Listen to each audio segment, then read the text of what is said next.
বর্তমান এই সময় মালয়েশিয়া প্রবাসীদের কাছ থেকে যে সমস্ত কমেন্ট গুলো বেশি পাচ্ছি তাদের মধ্যে রয়েছে মালয়েশিয়াতে 2025 সালে বৈধ হওয়ার বিষয়। যেমন কি আমাদের গত দুটি পোস্টের মধ্যে যে এমডি তুষার ভাই লিখেছেন বৈধ হওয়ার সুযোগ দিবে কিনা, তার পাশাপাশি এমডি জিয়াউর রহমান, জিয়াউর ভাই, আব্দুল্লাহ ভাই, নাসির হোসেন ভাই, তারেক আজিজ, আবু হানিফ ভাই, এরপরে সোহেল ভাই, মোহাম্মদ সুলাইমান ভাই, ইমরান খান, গৌতম কুমার, এমডি রোকন ভাই, আফজাল হোসেন ভাই, অনেক প্রবাসী ভাই কমেন্ট করতেছেন। তাদের মধ্যে থেকে ম্যাক্সিমাম কমেন্ট হচ্ছে যে মালয়েশিয়াতে আবারও বৈধ হওয়ার সুযোগ করে দেবে কিনা।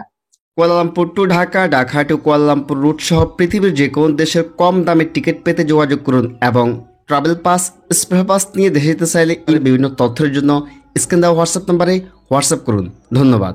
এই বিষয়ে এবং কি পাসপোর্ট রিনিউ প্রসঙ্গে আর দেশে যাওয়ার বিষয়, এই তিনটি প্রশ্ন বেশি পাচ্ছে। নর্মালি যে আমরা বিগত সময় ভিডিও করছি যে মালয়েশিয়া সরকার এখনো কোন প্রকার মালয়েশিয়াতে নতুন করে বৈধ হওয়ার কার্যক্রম নিয়ে ভাবতেছে না। তো সেক্ষেত্রে বড় বড় কোম্পানিগুলো তাদের যে শ্রমিকের ঘাটতি দেখাচ্ছে, তার পাশাপাশি মালয়েশিয়ার যে প্লান্টেশন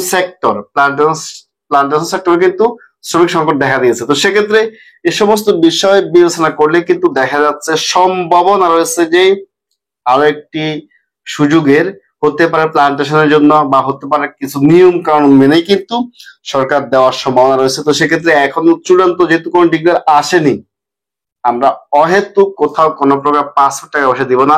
শুধু একটা কাজ করব, মেয়াদযুক্ত একটি পাসপোর্টটি আমরা অপেক্ষা থাকবো। যখনই কিনা সরকার সুযোগ দিবে আমরা যাচাই বাছাই করব। আমরা একবারের জায়গায় 10 বার যাচাই বাছাই করে দেখেই কিন্তু পাসপোর্ট জমা দেবো। তা না হলে কিন্তু বিগত সময় যেভাবে প্রবাসীরা প্রতারিত হয়েছেন, হয়রানির মধ্যে পড়ছেন, সেম ভাবে আবারও প্রতারিত মধ্যে পড়বেন, হয়রানির মধ্যে পড়বেন।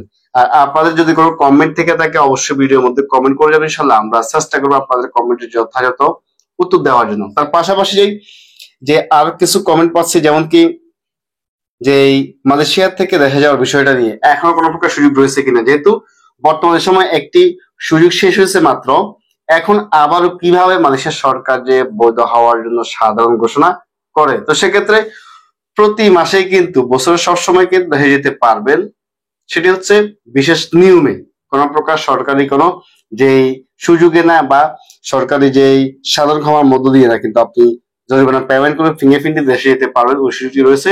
ওই সুযোগটি প্রতি মাসে থেকে থাকে, পুরো বছর থেকে থাকে। তো সেক্ষেত্রে আপনাকে অবশ্যই ভালো একটি মাধ্যম নির্ণয় করতে হবে, এবং কি এই বিষয়ে আরো বিস্তারিত জানতে আমাদের স্ক্রিন দেওয়া নাম্বারে বা পেজে বা আমাদের আইডি নাম্বার রয়েছে, ওখান থেকে যোগাযোগ করতে পারেন, হোয়াটসঅ্যাপ নাম্বারে হোয়াটসঅ্যাপ করতে পারেন। এবং পাসপোর্টের বিষয়টি যে সমস্ত ভাই বন্ধুগণ যোগাযোগ করতেছেন, মালয়েশিয়াতে আপনি এমআরপি পাসপোর্ট রিনিউ করতে পারবেন যদি আপনার পাসপোর্টের সাথে ভোটার আইডি কার্ড বা জন্ম নিবন্ধনে কোনো গরমিল থেকে থাকে, বা কোন নামে পরিবর্তন বা বয়সে পরিবর্তন রয়েছে, তখন কিন্তু আপনি করতে পারেন, কোনো প্রকার সমস্যা নেই।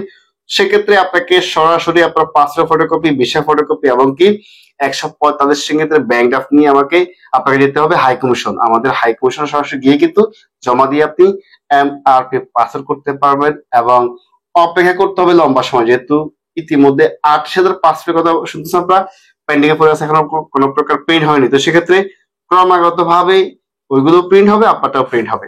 ধন্যবাদ। আর অবশ্যই মালয়েশিয়ার সমস্ত আপডেটস পেতে প্রবাসী ফেসবুক পেজ এবং ইউটিউবে চোখ রাখুন, আর লাইক ও ফলো করতে ভুলবেন না, শেয়ার করে অন্যান্য প্রবাসীদেরকে দেখা শুরু করে দিবেন। ধন্যবাদ। আসসালামু আলাইকুম ওয়া রাহমাতুল্লাহ।